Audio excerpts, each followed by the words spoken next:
할렐루야. 우리 하나님 말씀 함께 봅니다. 히브리서 11장 3절 말씀입니다.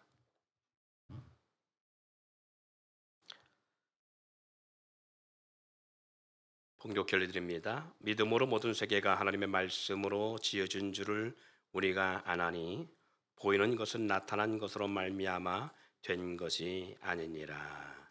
아멘. 나는 무엇을 믿고 사는가? 이것이 오늘 함께 우리가 나누며 고민해야 될 오늘 말씀의 중심 주제입니다. 믿음의 사람이라면 다 아는 말씀이겠지만 가장 믿지 못하는 말씀이 있다면 과연 어떤 말씀일까요? 우리가 믿음의 사람입니다. 그런데 불구하고 우리가 믿음의 사람으로서 가장 믿지 못하는 말씀이 있다면 그것은 우리가 너무 잘 알면서도 가장 믿지 못하는 말씀은 오늘 본문을 읽었던 본문의 말씀이 아닐까 싶습니다. 모든 세계가 하나님 말씀으로 창조되었다 말한 것처럼 모든 세계가 하나님 말씀으로 지어진 줄을 우리가 아나니 보이는 것은 나타난 것으로 말미암아 된 것이 아니니라 라고 말씀한 것처럼 우리는 다 알지요. 모든 세계가 하나님 말씀으로 창조되었음을 창세기 1장에 분명히 말씀하고 있듯이 이론적으로 가장 잘 아는 말씀이 이 말씀일 거라 생각합니다. 모든 세계가 하나님 말씀으로 창조되었다. 그렇죠? 우리의 삶을 돌아보면 그럼에도 불구하고 가장 믿지 못하는 말씀으로 살아가고 있는 것이 또 가장 많이, 가장 기본 세팅되어 있는 이 말씀을 이론적으로는 우리가 알지만 우리가 마음적으로 믿음 가운데는 가장 못 믿는 말씀 중에 한 말씀이 아닌가 싶습니다. 오히려 돈, 권력이나 일기예보나 사람들의 말보다 아니 옆집 순이 할머니, 순이 엄마, 순이 아빠의 말보다 더 믿지 못하는 말씀이 이 말씀으로 모든 세계가 창조되었다는 이 우리가 이론적으로는 가장 잘 알지만 가장 믿지 못하는 말씀이 아닐까. 하나님을 경외하며 하나님을 믿는 신앙으로 살아가지만 세상 사람들보다도 오히려 더 하나님을 믿지 못하고 신뢰하지 못하며 하나님을 예배한다고 하지만 가장 하나님의 말씀을 따르지 않는 종교인으로 살아가고 있지 않은지 우리 자신들을 한번 돌아보시며 점검해 보기를 부탁드립니다. 이 주님이 그랬지요. 내가 믿으면 하나님의 영광을 보리라.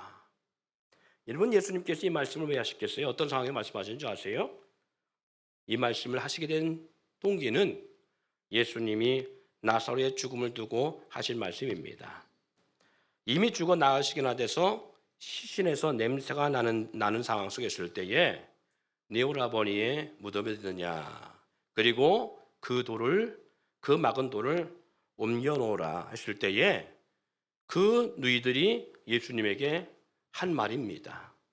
이미 죽은이 나으시게 돼서 그 시신에서 냄새가 나나이다. 예수님의 말씀에 그 누이들이 이미 나흘이 지났다며 원망하는 이 그들에게 우리 예수님이 하신 말씀이 바로 지금 이 말씀이에요. 요한복음 11장 40절에 예수께서 이르시되 내 말이 내가 믿으면 하나님의 영광을 보리라 하지 아니하였느냐. 사랑하는 여러분, 사람을 빚으신 분도 흙으로 만드신 분도 생기를 그 코에 불어넣으신 분도 하나님이십니다. 흙으로 빚어 사람을 만드신 분도 하나님이신데 죽은 자를 살리실 능력이 있는 분이 누구셔요? 하나님이십니다. 그럼에도 불구하고 우리는 당연한 것인데 불구하고 이 당연한 것을 가장 신뢰하지 못하는 마리아와 마르다처럼 우리도 그렇게 신앙생활을 하고 있는지 모릅니다. 하나님이 하시기로 하시면 못할 것이 없습니다. 더불어 예수님은 볼 수 없는 하나님이 말씀이 육신으로 입음을 통해서 말씀의 하나님이 육신의 모습으로 볼 수 있도록 오신 분이 하나님이시고 그분이 바로 예수님이시지요. 요한복음 1장 14절 말씀에 말씀이 육신되어 우리 가운데 거하심에 우리가 그 영광을 보니 아버지 독생자 영광이요 은혜와 진리가 충만하더라 했습니다. 요한복음 1장 18절 말씀에도 본래 하나님을 본 사람이 없으되 아버지 품속에 있는 독생하신 하나님이 나타나셨느니라. 예, 이 두 구절의 말씀에도 말씀한 것처럼 말씀이 육신이 되어 우리 가운데 거하신 분, 볼 수 없는 하나님, 본래 하나님을 본 사람이 없지만 아버지 품속에 있는 독생하신 하나님이 예수로 나타나신 분, 그것이 바로 우리가 잘 아는 대로 예수님이잖아요. 예수님께서 말씀하신 것은 곧 하나님 아버지의 말씀입니다. 그래서 이 예수님께서 죽은 자를 살린 능력, 흙으로 사람 빚어 만드신 분도 하나님이시고 무에서를 창조하신 분이 하나님이신데 뭔들 못하시겠어요. 근데 불구하고 2000년 전에 마리아와 마르다만이 아니라 오늘 우리도 그 예수 그리스도 그리고 그 하나님 말씀을 신뢰하지 못하고 살아가요. 우리는 액자의 그림으로 그려져 있는 예수를 믿는 것이 아닙니다. 우리는요, 우리가 읽는 성경은 공상이나 허상 속의 소설이 아닙니다. 우리가 의지해서 우리가 미래를 볼 수 없기 때문에, 의지가 약한 우리가 미래에 대한 불투명한 두려움 때문에 하나님이라는 허상을 우리 스스로가 만들어 놓고 불안한 마음을 달래기 위해서 하는 그런 종교적 기독교가 아니라는 사실을 우리는 인지할 수 있기를 원합니다. 우리는 말씀이 육시대에 오신 예수님을 실제로 믿으며 소설이나 공상과학 같은 사람이 쓴 글을 믿는 것이 아닌 하나님이 말씀하셨고 하나님의 감동으로 인하여 기록된 말씀을 믿는 것입니다. 뿐만 아니라 종교심을 의지하는 허상인 신을 우리가 만들어 놓고 믿는 것이 아닌 스스로 계신 하나님으로 지음받은 인간임을 알고 참되신 하나님의 은혜와 사랑으로 구원받은 우리가 그 사랑과 은혜를 표현하고 따르는 삶의 표현이 바로 무엇이다? 예배라는 거예요. 예배는 단지 우리가 습관적으로 하는 종교적 삶이나 아니면 종교식이 아닌 이 창조하신 하나님, 나를 지으신 하나님, 그리고 우리를 구원하신 하나님의 은혜를 기억함으로 드리는, 그리고 그 은혜를 표현하는 모습이 바로 예배라는 거예요. 우리 크리스찬이 하나님을 믿고 하나님을 경외한다면 우리는 지금부터 나누는 말씀을 믿음으로 받으며 나의 믿음을 우리는 업시킬 수 있는 역사가 있어야 줄 믿습니다. 이와 같은 믿음이 없다면 우리는 주님께 믿음을 달라고 제자들이 고백한 것처럼 그런 기도가 필요합니다. 다시 말해서 정말 하나님에 대한 신뢰가 우리 가운데 없고 살아계신 말씀이 우리 가운데 믿어지지 않는다면, 그리고 창조의 하나님에 대한 우리가 분명한 것에 대한 확신이 없다면 우리는 무릎이 있어야 됩니다. 왜 그러냐면 육의 머리로는 믿어질 수 없는 게 너무나 당연한 것이기 때문에 그렇습니다. 그래서 오직 성령 역사에 의해서 하나님의 성령을 임재와 역사를 통해서 우리는 믿어지는 역사가 있어야 돼요. 그러므로 말미암아 첫 번째, 하나님의 말씀은 생명력과 강력한 운동력이 있는 치유의 능력이 있는 말씀임을 우리는 믿고 확신하는 삶을 살아야 되는 줄 믿습니다. 히브리서 4장 12절 말씀을 했지요. 하나님의 말씀은 살아있고 활력이 있어 좌우에 날선 어떤 검보다도 예리하여 혼과 영과 및 관절과 골수를 찔러 쪼개까지 하며 또 마음의 생각과 뜻을 판단하나니. 우리 예수님이 그랬어요. 너희가 내 이름으로 무엇을 구하면 내가 시행하리니. 살아있는 말씀, 생명력 있는 말씀, 수술하는 말씀, 우리의 육체를 회복하고 치유하시는 말씀, 그리고 마음의 생각까지도 감찰하시는 말씀임을 우리는 믿는 역사에 있어야 됩니다. 그런데 여러분 우리가 병이 나서 대수술을 해야 되는 상황이 벌어지면 당연히 병원에 가서 수술대 위에서 의사의 손에 의해서 우리는 수술을 받습니다. 유기병이 났을 때. 그렇죠? 그러면 의사는 수술 도구를 가지고 수술을 하는 거예요. 수술 도구를 가지고. 도구 없이 수술하는 의사 봤어요? 도구 없이 수술하는 의사를 우리는 뭐라 하느냐? 돌팔이라고 하는 거예요. 수술할 때 도구가 필요하지, 그죠? 그렇다면 우리가 영적인 치유 회복의 역사가 있으려면 반드시 뭐가 필요해요? 도구가 필요해요. 믿음 생활에 도구 없는 신앙생활이 있다면 그건 돌팔이요. 그러면 뭐라 그랬어요? 오늘 이 히브리서 4장 11절 말씀에 12절 말씀에 하나님의 말씀은 살아있고 활력 있어 좌우의 날선 어떤 것보다도 예리하여 어떻게 하신다고요?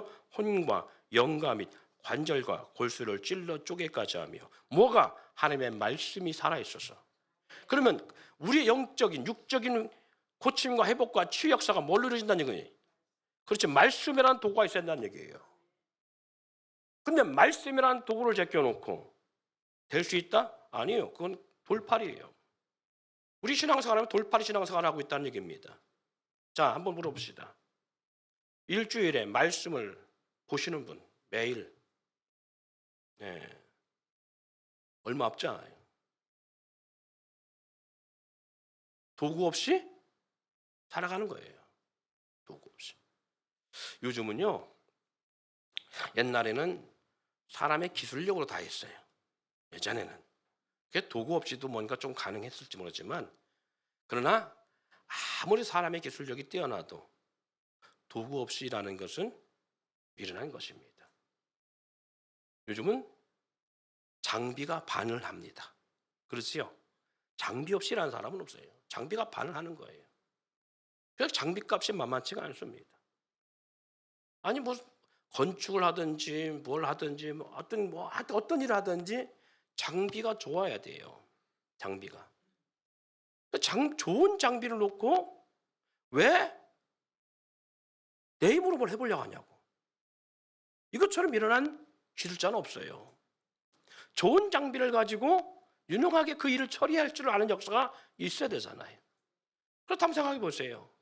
우리는 최고의 장비, 최고의 도구인 하나님의 말씀을 폐지하고 우리의 영적 생활에 승리한다? 불가능합니다. 여러분, 지금 전 세계가 전쟁에 자꾸 말려들고 있습니다. 우리나라도 전쟁에서 자유할 수 없는 국가입니다. 그래서 우리나라도요, 군인들에게요, 최고의 장비를 구축해서 전쟁을 준비하고 있어요. 뭐 기본적인 군복부터 시작해서요, 이 군복도 그냥 군복이 아니잖아요. 숨었을 때 적이 잘 포착할 수 없는 그러한 군복, 잘 보이지 않는, 눈에 띄지 않는 군복, 그것도 기본적이에요. 그리고 겨울에 춥지 아니하고 여름에 덥지 않은 군복의 재질을 만들고, 또 그것만 있습니까? 날아오는 총탄을 막기 위해서 헬멧도 쓰고, 그렇잖아요. 모자 쓰잖아요. 방탄모 쓰잖아요. 그리고 방탄복도 착용하고요. 그리고 야간의 전투에 능하기 위해서 야간 투시경도 부착하고요. 그리고 뛰어난 총을 만들어가는 것이 이 군인들의 오늘날 이 군인들의 모습이고, 그리고 군의 전략들이에요. 이런 도구 없이, 이러한 장비 없이 맨몸으로 전쟁에 나가서 이긴다는 건 불가능하다는 거예요. 상대는 너무나 뛰어난 전술력과 너무나 뛰어난 지식을 가지고 지혜를 가지고 우리를 공격해 오는데, 우리는 전혀 준비되지 않은 도구와 장비를 갖추지 않은 싸움을 한다는 것은 100% 패배를 말하는 것입니다. 사탄은 뛰어난 전술력 가지고 있습니다. 그래서 뱀같이 지혜로운 말씀을 하고 있어요. 뛰어난 전술을 가지고 우리를 넘어뜨리기 위해서 매일같이 굶주린 사자가 공격하는 것처럼 공격하는데, 우리는 도구 없이 세상을 이기고 도구 없이 우리는 승리할 수 있다고 자부하는 것처럼 그 도구를 사용하지 않고 뛰어난 장비를 전혀 우리는 준비하지 않아요. 그리고 우리는 말합니다. 내가 하나님의 군사라고. 아니요. 사랑하는 여러분, 오늘 본문 오늘 성경 읽은 말씀이었잖아요. 하나님 말씀은 살아있고 활력이 있어 샤워에 나서 어떤 것보다 예리하여. 사랑하는 여러분, 여러분의 이 귀한 장비, 이 도구가 여러분을 살리고, 그리고 여러분이 치유함을 입으며 회복되어지며 영적 승리함의 역사가 일어나기를 소원합니다. 두 번째, 볼 수 없는 하나님, 없고 만질 수 없는 말씀을 보고 믿고, 그리고 듣고 만질 수 있는 역사가 있어야 됩니다. 하나님의 말씀은 단지 기록된 글이 아닙니다. 하나님의 말씀을 우리는 듣고 보고 그리고 우리 손으로 만진받는 역사가 있어야 돼요. 요한일서 1장 1절 말씀에 태초에 붙어 있는 생명의 말씀에 관하여 우리가 들은 바요 눈으로 본 바요 자세히 보고 우리 손으로 만진 바라고 분명히 말씀합니다. 사도들은요 뭐 했단 얘기예요? 요한복음 1장 1절 중에서 태초부터 있는 생명의 말씀에 관하여 우리가 어떻게 했다? 사도 요한만이 아니라 우리라고 말합니다. 사도들은 들었고 보았고 그리고 손으로 만졌다라고 말합니다. 여러분 2000년 전 사도들을 그리고 태초의 말씀은 창세의 말씀이잖아요. 수천 대를 지나와서야 2000전 사도들이 나왔는데 어떻게 그들이 태초에 붙어 있는 말씀을 듣고 보고 만졌느냐? 사도들이 보고 듣고 만졌다라고 기록하고 있느냐? 어떻게? 사도들이 말하는 것은 바로 예수 그리스도를 보고 만지고 대화하고 함께 먹고 마시고 함께 동거동락하며 동행했다는 말씀입니다. 요한복음 1장 1절에 말씀하고 있잖아요. 태초에 말씀이 계시니라. 이 말씀이 하나님과 함께 계셨으니 이 말씀은 곧 하나님이라고요. 태초에 뭐가 있었다고요? 말씀이 있었다고요. 태초에 뭐가 있었다고요? 말씀이 있었다고요. 이 말씀이 하나님과 함께 하셨고 이 말씀이 곧 누구라고요? 하나님이라고요. 요한복음 1장 14절 말씀에 태초에 붙어 있는 그 태초에 있는 말씀이 하나님과 함께하고 하나님인데 그 말씀이 육시대 우리 가운데 거하심에 누구를 말하는 거예요? 예수 그리스도를 말합니다. 태초에 붙어 있는 말씀이 누구라고요? 바로 예수라고요. 그러니까 예수의 말씀을 듣고 예수의 말씀을 들을 뿐만 아니라 눈으로 자기들이 예수님을 보고 그리고 예수님의 몸을 만진 그들은 태초에 붙어 있는 생명의 말씀을 듣고 보고 만진 바 된 거라는 거예요.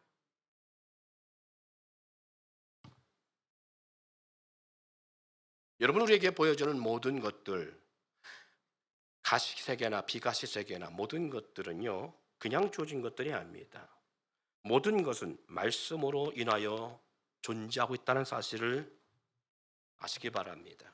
골로새 1장 15절 17절 말씀에 그는 보이지 않는 하나님의 형상이시여 모든 피조물보다 먼저 나시니 만물이 그에게 창조되되 하늘과 땅에서 보이는 것들과 보이지 않는 것들과 혹은 왕권들이나 보세요.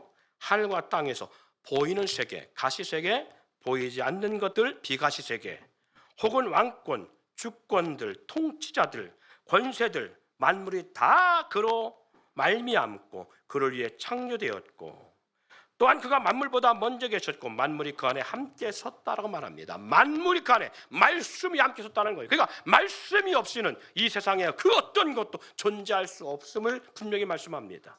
여러분들이 보고 있는 이 모든 것들 사람이 물론 짓습니다만 그러나 사람이 건축했다고 해서 이 모든 건물에 있는 모든 재료들이 사람이 창조한 것이 아니잖아요. 원래 있던 것들이잖아요. 자연 가운데 있던 것들이잖아요. 나무, 돌 그리고 시멘트, 철 모든 것들이 자연 속에 있던 것들이잖아요. 이 모든 것들은 누가 창조하신 거예요? 창세 때 태초에 하나님이 말씀으로 창조한 것들이잖아요. 그러면 우리가 보는 모든 세계가 모든 것들은 다 하나님의 말씀이 없으면 존재할 수 없는 것들이에요. 그렇다면 우리가 뭘 볼 수 있어야 돼요? 태초부터는 말씀이 예수만이 아니라 해와 달과 별을 보고 있다면 돌과 나무와 산과 모든 걸 보고 있다면 날아가는 새와 바다의 물고기와 사람을 보고 있다면 우리가 숨을 쉬며 코로 숨을 쉬는 모든 공기와 모든 자연의 현상을 보고 있다면 우리는 뭘 보고 있느냐? 하나님의 말씀을 보고 있는 것고 우리가 기름 만질 수 있다면 만지는 모든 물건을 만질 수 있다면 하나님의 말씀이 없이는 불가능함으로 말미암아 우리는 만진 바 되고 있다는 사실을 기억하시기 바랍니다. 천지 만물이 우연히 존재하는 것이 아닌 하나님의 창조로 인하여 지음받고 존재한다고 믿는다면 제자들이 고백한 고백처럼 하나님의 말씀을 통해 듣고 보고 만질 수 있는 믿음의 경험이 있어야 됩니다. 이 세상의 모든 보이는 것들과 보이지 않는 그 무엇이라 할지라도 하나님의 말씀 없이는 존재할 수 없음을 기억하시길 바랍니다. 말씀이 있기에 만물이 창조하고 존재하고 그리고 우리 안에 보여지고 있는 것들이, 우리가 살아가는 삶 속에서 여러분 기적과 놀라운 응답을 경험하며 오늘 우리도 듣고 보고 만질 수 있는 삶의 역사를 경험해야 됩니다. 이와 같은 삶을 살지 않고 경험할 수 없다면 우리는 무릎의 기도로 하나님의 말씀이 믿어지길 위해 성령 하나님의 역사를 구해야 됩니다. 예수님의 공적 사역을 시작하기 전에 예수님은 하나님의 말씀이 육신되어 오신 분임을 말씀합니다. 요한복음 1장 14절에 말씀한 것처럼 예수님은 태초부터는 말씀이 육신에 오신 분이시죠. 할렐루야. 볼 수 없는 하나님이 볼 수 있도록 오신 분이시죠. 그런데 그 말씀이 육신이 되신 분이 공적 사역에 30세가 되기 전까지 아무 능력을 행치 않았습니다. 말씀이 육신에 오신 분임에도 불구하고 그럼에도 불구하고 아무 능력도 기적도 행하지 않으셨어요. 이는 말씀이 육신이 되어 오셨지만 그냥 말씀일 뿐이었습니다. 그런데 그 말씀에 육신에 오신 그 예수님께서 언제부터 권능이 드러나느냐? 성령이 그의 임재하면서부터였습니다. 세례 요한부터 세례 받고 난 이후 성령이 그의 임재한 이후부터 이 말씀은 말씀 위에 성령이 임재하니까 말씀이 뭐가 됐다? 그냥 듣는 말씀으로 끝나는 것이 아니라 그냥 말씀으로 끝나는 것이 아니라 뭐가 됐다? 권능의 역사가 나타나고 있다는 거예요. 성령의 말씀이 육신 위에 임재하면서부터 말씀이 권능에 대해 역사하셨다는 거예요. 우리가 보는 성경은 하나님의 말씀입니다. 이 말은 우리가 하나님 말씀을 보고 듣는 일에 그냥 이 말씀은 말씀인 거예요.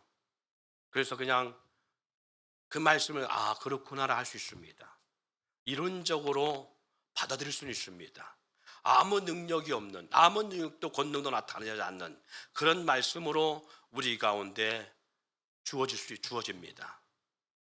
그러나 우리 가운데 듣고 보여진 그리고 읽고 들은 말씀이 권능이 되려면 말씀 위에 성령의 역사함으로 권능의 말씀이 되어 3년의 공생 가운데에 사람이 감당할 수 없는, 세상에 감당할 수 없는 그런 놀라운 능력 역사가 나타나고 그 누구도 그 앞에 방해할 수 없는 권능의 말씀이 되고 있는 것처럼 오늘 우리 가운데 들은 말씀이, 우리가 눈으로 읽은 말씀이 권능의 말씀이 되려면 우리에게 성령의 임재가 일어날 때, 할렐루야, 성령이 예수님의 머리에 임는 것처럼 우리 가운데 성령이 임재할 때에 우리가 읽고 들은 그냥 글자의 말씀이 아니라 살아 역사하는 말씀이 될 수 있다는 사실입니다.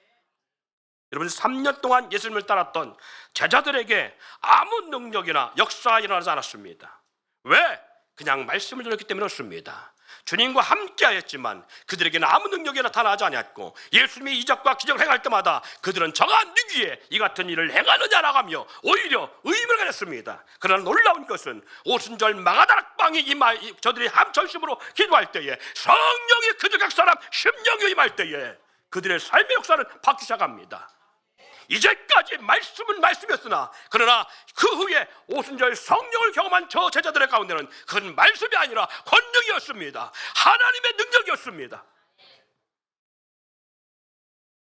놀라운 권능의 삶의 역사로 바뀌는 걸 보게 되십니다. 우리는 종교 생활이 아닌 살아계신 하나님을 경험하고 하나님에서 나오는 말씀이 우리 눈에 보이고 만지는 삶을 살아갈 때 비로소 죽은 신앙이 아니라 살아있는 산신앙의 삶을 살아갈 수 있습니다. 내가 믿는 것이 종교가 되어서는 안 됩니다. 내가 믿는 것은 의식이 아닌, 의지와 의식이 아닌 살아있는 역사하는 권능의 생명력이 있는 말씀이 되을 줄 믿습니다.